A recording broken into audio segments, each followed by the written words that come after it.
विचलित सा आपका एक अंदाज है, उस अंदाज में आपने इनको भिगो भिगो के जूते तो मार दिए हैं। अगर समझदार नहीं नहीं होते सर, तो मैं समझ जूते आ उते नहीं जाता मारता सर। मैं अपनी बातों से अपनी बात रखता हूं। मेरे लिए सभी सम्मानित है, मैं जूते नहीं मारता। नहीं नहीं, माफी चाहूंगा, ये आपके शब्द हो सकते हैं। भाई राजनीति में गलत कहां होता है? और आपने 2 बार कहा कि मैं हैरान होऊंगा। मैं कतई हैरान नहीं होता।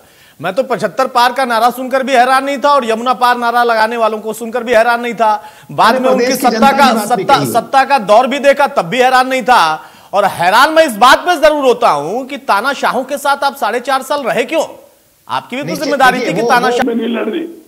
देश में चुनाव लड़ रही है ईडी, सीबीआई और लड़ रही है सरकारी एजेंसियां।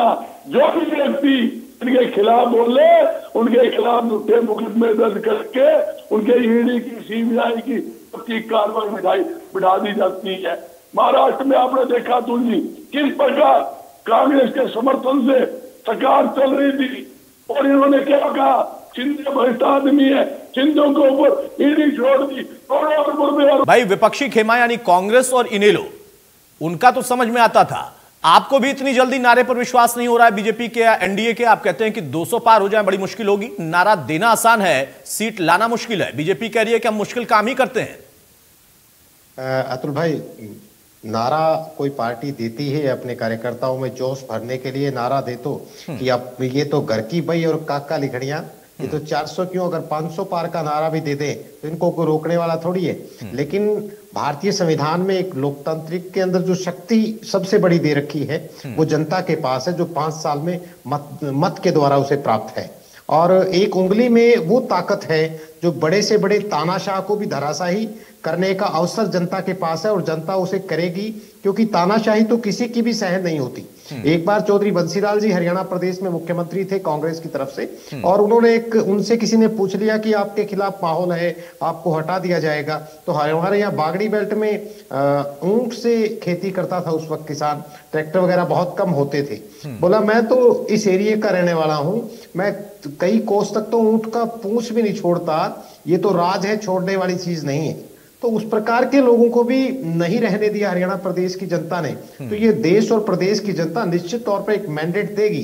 तो 400 पार का नारा ये दे रहे हैं, लेकिन जब 75 पार का नारा दिया और इनकी 40 आई, तो उस एवरेज के हिसाब से लगा दीजिए कि 200 पार भी बेमुश्किल हो पाएंगे, क्योंकि माहौल अंडर करंट बहुत खिलाफ है, बहुत जागरूक है जनता। और मैं तो एक बात मानता हूं, इस देश और प्रदेश का जो जागरूक मतदाता है वो भारतीय जनता पार्टी की तानाशाही को सहन नहीं करेगा और वोट के माध्यम से उस तानाशाह का जवाब जरूर देंगे। किसी की भी तानाशाही सहन नहीं। आज भ्रष्टाचार इतना ज्यादा है जिसका कोई हिसाब नहीं है। मुंह बोले बड़ बोले जिस प्रकार उसका जवाब है नहीं। ये बड़ा अच्छा होता है, हर बात का जवाब जरूर होता है। बोलिए, उस बात का भी जवाब दे देता हूं कि जिस प्रकार सरकार के बनाने के लिए मैंडेट दिया हरियाणा प्रदेश की जनता ने, एक स्थायी सरकार देने के लिए हमने सरकार में शामिल हुए, और निश्चित तौर पर जो फैसले हमने लागू करवाए, चाहे वो 50 किलोमीटर के दायरे में कंपटीशन एग्जाम की बात हो, चाहे 75% हिस्सेदारी प्राइवेट नौकरियों में काबिल युवाओं की हो, चाहे बीसीए को 8% का जो पंचायती राज।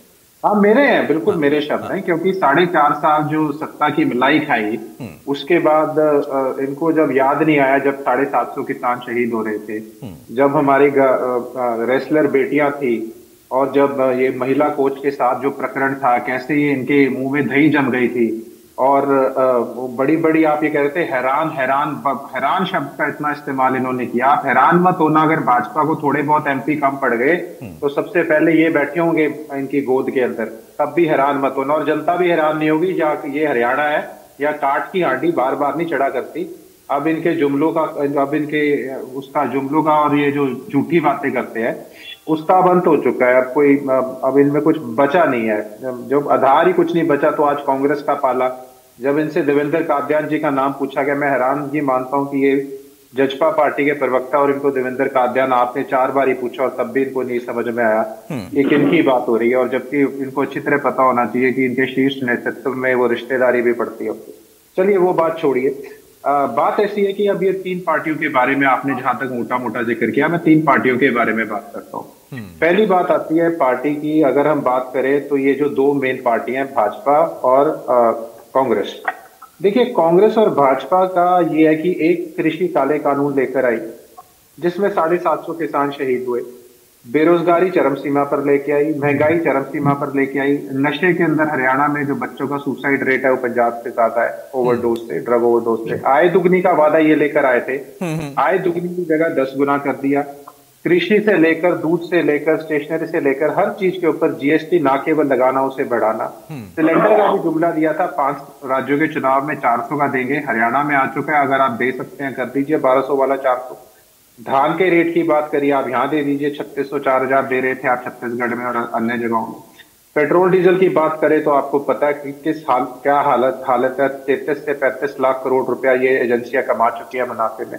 खाद की जहां तक बात आए, समय पर खाद नहीं, उस पर जीएसटी 50 किलो के कट्टे को पहले 45 का किया, फिर 40 का। एक के बाद एक घोटालों की झड़ियां इस सरकार में लगी, उसकी लिस्ट भी गिनवा दूंगा। उसके बाद ये वर्ग की बात करते हैं। देखिए, कर्मचारी वर्ग है वो आंदोलित है, सड़कों पर रहते हैं, चाहे क्लर्क हैं, चाहे इनकी ओपीएस की मांग है। किसान है, किसान एक एनसीआरबी का डेटा कहता है 31 किसान रोज सुसाइड कर रहे हैं। युवा है, युवा पूरा बेरोजगार है, नशे में है, कहीं इजराइल भेज रहे हैं उनको, बेचारे वैसे ही विदेशों में जमीन बेचकर जा रहे हैं मजबूरी वश। गरीब और गरीब हो गया, महिलाओं का किचन का बजट बिगड़ गया, फिर भी ये बात करते हैं 400 पार की। मैं हैरानगी मानता हूँ, ये 10 विधानसभा भी हरियाणा में जीत जाए वो भी अचंभे की बात नहीं होगी। एसवाईएल के ऊपर ये चुप्पी साधे रखते हैं, जहां जो इनकी पंजाब की यूनिट है वो नहीं कहती, और एमएसपी के ऊपर ये कानून बनाने को तैयार नहीं, C2+50 के फॉर्मूले से। उसके बाद कांग्रेस की बात आती है। कांग्रेस का जिक्र करना है इसलिए जरूरी हो जाता है कि कांग्रेस ने C2+50 जब लागू करने की बात आई, जिसके चेयरमैन हुड्डा साहब होते थे, 10 साल बैठे रहे चुप करके। एसवाईएल की बात आई, 10 साल चुप करके बैठे रहे, प्रेसिडेंशियल रेफरेंस के लिए भेज दिया। किसानों के हित के लिए जब 3 काले कानून लाए गए, जब किसानों ने मांग करी, तो पूरे देश में क्या कांग्रेस का एक विधायक, एक एमपी, एक राज्यसभा का एमपी, एक भी नहीं, इतनी जुबान काटी इन लोगों ने, एक भी व्यक्ति ने रिजाइन नहीं किया। और जब जिस एक पूरे देश में व्यक्ति ने रिजाइन किया, तब ये सारी पार्टियां इकट्ठी हो गई उसे हराने के लिए। मतलब हैरानगी तो देखो, खुद तो नहीं किया, अगर इनमें से किसी ने रिजाइन किया होता तो मैं दावे के साथ कह सकता हूँ इंडियन नेशनल लोकदल उसके खिलाफ कैंडिडेट उतारना तो बड़ी दूर की बात है, उसे जिताने के अंदर एक एक वर्कर लग जाता। ये फर्क है ये इन पार्टियों के अंदर। और जो रीजनल पार्टीज है, चाहे ममता जी की पार्टी है, चाहे अखिलेश जी की पार्टी है, इनको पसंद नहीं है रीजनल पार्टीज, इनको बहुत तकलीफ होती है। आजकल आम आदमी पार्टी वाले नए नए बने हैं, ये क्या कहते हैं, इनको भी चिढ़ मचने लगी रीजनल पार्टीज से। ये भी इधर उधर कुछ जानते हैं नहीं, नए नए राजनीति में आए हैं, ना राजनीति का कोई ज्ञान है, और बड़ी बड़ी बातें करने लग जाते हैं। आप मेरे को बात बताओ, कुरुक्षेत्र लोकसभा है, मैं पूरे हरियाणा के संदर्भ में बड़ी गहरी बात करने जा रहा हूं। अब क्या कांग्रेस का एमएलए